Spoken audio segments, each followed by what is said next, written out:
Good morning, everyone. On a very snowy Sunday morning, I hope that you are keeping yourself warm and in good spirits. I hope that you are healthy and feeling content and loving and warm in your heart. I want to hold up a member of our community who's been struggling a little bit. Marina Hinkle is part of our community. You may know her from her gentleness and from her warmth. Maybe 2 weeks ago, she went into the hospital fearing that she had suffered a stroke.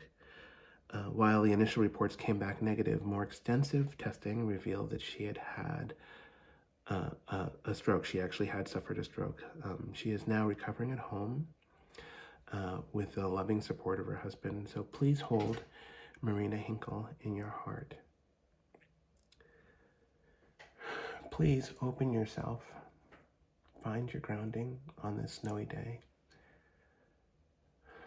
Find your sense of peace against the storm that's coming our way, against whatever sicknesses or challenges our bodies may be feeling, so that we might settle in for an hour or a little bit of time that we have together where we can focus ourselves on the tending of our spirit and the enrichment of our lives. It's really good to see you, albeit virtually, this morning.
When 2 and 2 are 5, you're going to go to work like every other day. But things might be much different, and your God might be a vengeful one. Your desk might catch on fire, and the church will hold a picnic, and Jesus and Elvis will get in free. Jonathan Brooke. What kind of party was this, North Chapel? What kind of circle was it? What circle of kind and loving friends welcomed both Jesus and Elvis as honored guests? At first glance, they may seem like an unlikely pair. Good morning and good Sunday. I hope that this new day finds you well. Today is Sunday, February the 16th, and the title of this morning's reflection is When Jesus and Elvis Get in Free, a Deeper Stewardship. This is a reflection about common American generosity and the curiosity of spirit that is needed these days to get us through. Now, I wish that this reflection were about country music. I wish that this reflection were about Jesus and Elvis, the country song by Kenny Chesney. He writes, Jesus and Elvis, painted on velvet, hanging at the bar here every night. It's good to be back again, me and my old friends, beneath the neon cross and the Christmas lights. Chesney tells a story. He says that Lola built this joint in 1967. Her boy went off to fight on Christmas Eve. In a war that nobody won, she lost her only son. Now everything he loved is what you see. Mama told them Jesus loves a sinner. His daddy said that music saved his soul. Between the rockers and the band, it's a fitting promised land for the King of Kings and the King of Rock and Roll. Jesus and Elvis was a song about the war in Vietnam. I wish that this reflection were about the music of Kenny Chesney, because I could have pivoted from this song, from Jesus and Elvis, to another song by Luke Combs and Tracy Chapman, another seemingly unlikely pair. They both do their own versions of a song called Fast Car, which Tracy wrote back in 1988. They are a seemingly unlikely pair because Luke is a man and Tracy's a woman, because Luke is white and Tracy's black, because Tracy is now in her early 60s and Luke is only 34. He wasn't even born when Fast Car first came out. And yet, none of these apparent differences seem at all unlikely during live performances. You should see them playing together. It's just naturally beautiful. It's just natural American beauty. The beauty of who we are when we are together. Faithful fans agree, they sway and they cheer and they sing.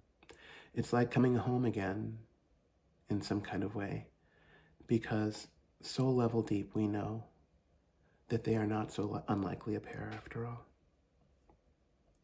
Jesus said that we were to love God with all of our heart and with all of our soul and with all of our mind. Elvis said that happiness comes from loving what you do and doing what you love. What kind of concert would it have been? Jesus and Elvis live together on stage, leather jackets, hip sways, lip quiver and all.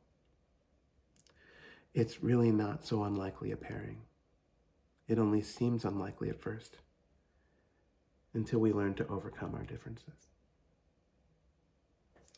So what does it mean to give oneself over to what Jesus was talking about? What would it mean to give oneself to the church of Elvis Presley? In other words, what does it mean to give oneself over to happiness and to love, even in the face of ridicule, public vitriol, and hatred? Those are the general questions. The specific one for us is this: what is the deep stewardship of North Chapel? To all souls I say good morning. It's good to be together. 2 Sundays ago, I preached at our sister church down in Florida. I preached at the Unitarian Universalist congregation of the Palm Beaches. One of Donald Trump's golf courses is down there. We drove past it several times. It looked nice. And of course, Mar-a-Lago is down there. It was about an hour away from where we were. It was warm. It was in the mid 70s. I was either overdressed or freezing cold the whole time I was there. I couldn't figure out the weather. I spent a few days in Palm Beach. I stayed with friends in a beautiful condo, and I walked along the ocean. It was absolutely beautiful. By the time I got back to the Upper Valley, I was afraid I had spoiled myself. I was afraid that I would be maladjusted for the rest of the Vermont winter, maladjusted by alligator warning signs and the ocean and the warmth of the southern sun. I came back to the serious cold and to snowstorms every other day, and I was grateful to be back home again, surprisingly. What a beautiful place, this lovely state of ours. So, hey, I have a question for you. Did this week's reflection description freak you out a little bit? Did it make you nervous at all or curious? Or was it uneventful? It read, what does it mean to give oneself to the Church of Jesus of Nazareth? And what would it mean to give oneself to the Church of Elvis Presley, surrendering to the joy of being one's best and highest self. Jesus' language tends to freak out modern Unitarian Universalists, but this is not historically correct. It's kind of new. It wasn't always this way. Well, I hope it freaked you out a little bit. Just a little, not a lot. Because you and I are stewards of something that is beautiful and precious. We don't really know how to talk about it sometimes, not as well as others do. So I wanted to push the boundaries a little. I wanted to dare us a little deeper into a deeper stewardship, especially nowadays when there is so much distress in the daily news. What kind of faith is useful to us now? As Unitarian Universalists, we carry something precious, something that is useful in trying times. We can be casual about what we carry, or we can be cavalier about it. And there's nothing wrong with either path. There's nothing wrong with choosing both. There's nothing wrong with choosing our own path, so long as it gets us to the holy. But there's a real danger here. When we choose our own paths, it's very easy to get lost. A poet writes, "The devil likes to hang around, waiting for the bones of all the blind and crippled who set off on their own." Kelly Joe Phelps reminds us of the real dangers of going on our own way. He asks, "Why do I choose to suffer when I can live with God?" Kelly Joe Phelps was a Christian-identified blues artist. He was not a theologian, but what he said was true. When we set out on our own way, it is so easy to go astray. At the same time, Ralph Emerson implores us expressly not to follow the paths of others, but to have a direct experience with the holy. Ralph Waldo Emerson was a theologian, not a blues artist. He was a famous 19th century Unitarian minister from Boston who recognized that, and I quote, "The foregoing generations beheld God and nature face to face. We behold God and nature through their eyes. But why should we not enjoy an original relationship with the universe? Why should we grope among the dry bones of the past?" It seems best to strike a balance between the two, to strike a balance between tradition and innovation. Unitarian Universalism strikes a balance between the two. So we have something precious to offer, and we can be either casual or cavalier about it. Those are two of the great ways of being, casual and cavalier.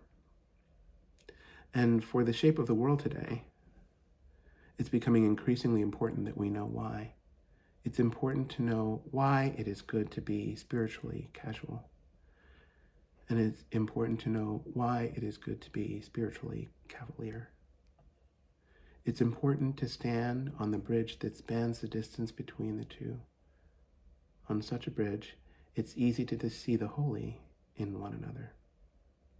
Such a bridge can lead us from this fractious time that we are being asked to enter into a more sacred experience that serves the good heart more beautifully. Speaking of the good heart, I feel that I owe an apology to you. I regret to have to offer such an apology, but I must. I reflect as deeply as I possibly can each week about the words that I will deliver from the pulpit. I toss things over 1,000 times in my mind and in my heart and my soul. Sometimes my process leaks out in half-baked thoughts that come flying out of my mouth. Poor Joanne. Sometimes she gets the brunt of it in our weekly meetings. In toughest times, our meeting times are filled up with my tossing and turning things over to Joanne. I say, I appreciate your patience with that process. You are such a blessing. To everyone else, to all of us, I say I don't always get things right. In fact, it's not always important to get things right. It's always important to be honest along the way. So here's the apology. Since October the 7th, since the Hamas attack, I have been very casual and cavalier, wrongfully casual and cavalier, about the meaning of the violence of that terrible day and what has happened each day since. perhaps especially now. I have largely shied away from using the word genocide in Sunday services. I have looked for historical reasons to shy away. I have looked for intellectual reasons to shy away. I have followed the sage advice of people that I love and trust, and I have largely shied away from using that term. I stood with President Biden's response, albeit uneasily. I quietly rooted for Anthony Blinken and for his well-dressed statesmanship. I was glad that what was unfolding in the Middle East did not become part of the presidential campaign strategies. It was largely absent from that process, but very soon I regretted it. I wish that I had been more forceful, but I didn't know how to be. So I largely shied away from using that term, but never out of fear. Always, I had my reasons. It was just that my reasons are not reasonable anymore. Until 2 weeks ago, the public conversation around Gaza and Israel seemed largely driven by the wanton terrorist attack and the right of sovereignty, the right of a sovereign state to defend itself. Now, the public conversation about Israel and Gaza seems largely driven by the logic of real estate. This is not who we have been historically. After the Second World War, the Secretary of State, George Marshall, offered wise words. He said, "I need not tell you, gentlemen, that the world situation is very serious. That must be apparent to all intelligent people. I think one difficulty is that the problem is one of such enormous complexity that the very mass of facts presented to the public by the press and by the radio make it exceedingly difficult for the man in the street to reach a clear appraisal of the situation." And this is the same way it is today, 80 years later. George Marshall said, "The people of this country are distant from the troubled areas of the earth, and it's hard for them to comprehend the plight and the consequent reaction of the long-suffering peoples and the effect of those reactions on governments in connection with our efforts to promote peace in the world. I miss statesmen like George Marshall. I miss elegant diplomacy. I miss the decency and the dignity that seems more common to the past. More readily accessible, more tangible, and more real. Decency and dignity strengthen us in times of sorrow. We hunger now for decency and dignity." Secretary Marshall's words preceded the signing of the Marshall Plan. After World War II, Europe was devastated. American influence competed with then Soviet influence for control of the region. The Marshall Plan was central to all of that. It is an important moment in American history. The Marshall family was from Kentucky and Virginia. George was the youngest of 3 children. A distant cousin of his, John Marshall, was a founding father and the 4th Chief Justice of the United States.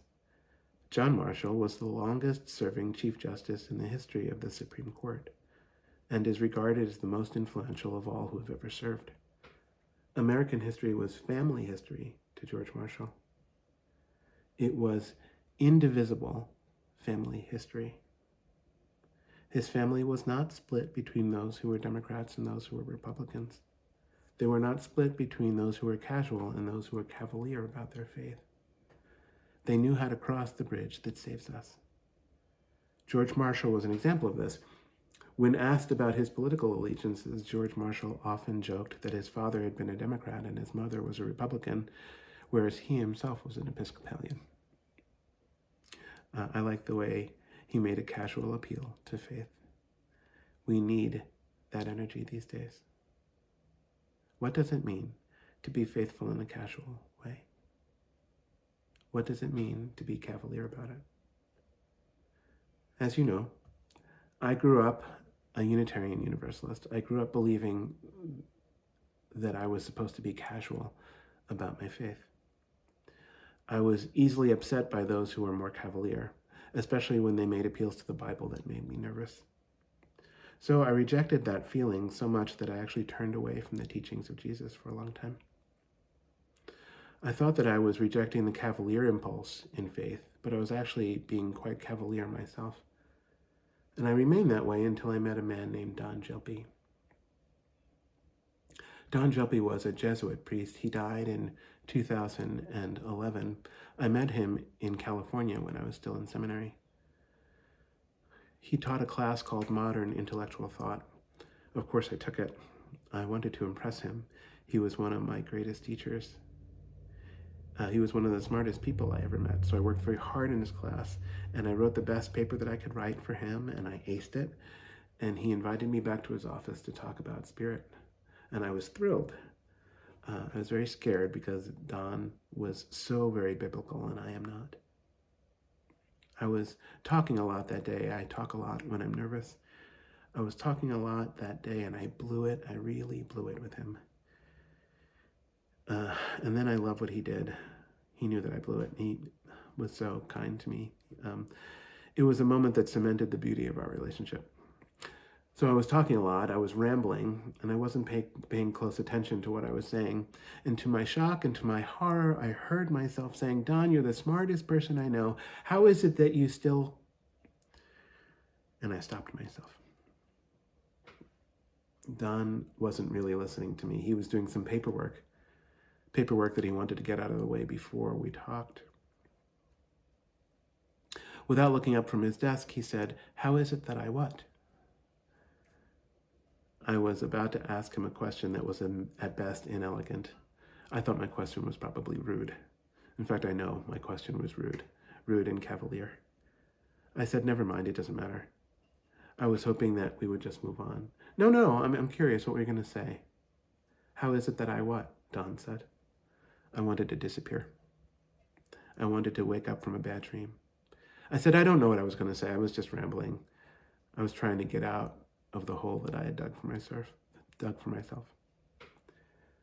"Leon," he said to me sternly, "we don't have a great deal of time. Ask your silly question already and let's be done with this." I said, "Don, I'm embarrassed. My question seems rude to me now. I don't want to ask it." And Don said, "You were about to ask me, since I am so smart, how is it that I still believe in the biblical Jesus?" I said, "Yes, that's exactly what I was going to say." He smiled, and I did not. He said, Leon, you're a Unitarian Universalist. So you probably think Jesus was a really good guy." I said, "Yes." He said, "You would want to be friends with Jesus, maybe go out with him for a beer." And I said, "Yes." And Don said, "I'm a Jesuit. I believe in giving myself fully, in giving myself in body, mind, and soul to the holy.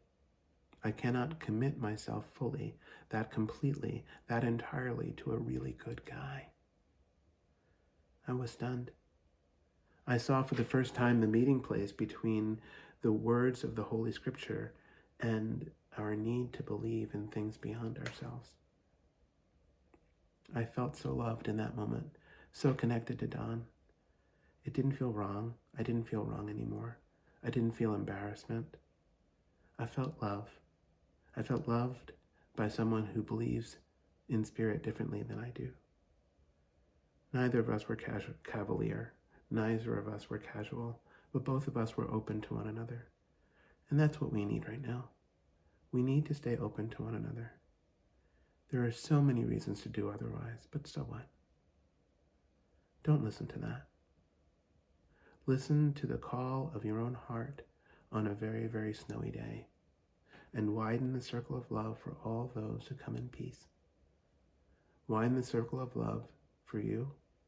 Widen the circle of love for me. Widen the circle of love for Don, for Jesus, and for Elvis. I'm pretty sure that if Don were alive, he would have rolled his eyes to hear me say that. But he taught me something beautiful that I will never forget, and that I will forever love him for. We touch one another in such indelible ways. May it be so. May it be so. May it be so. Blessed be and amen.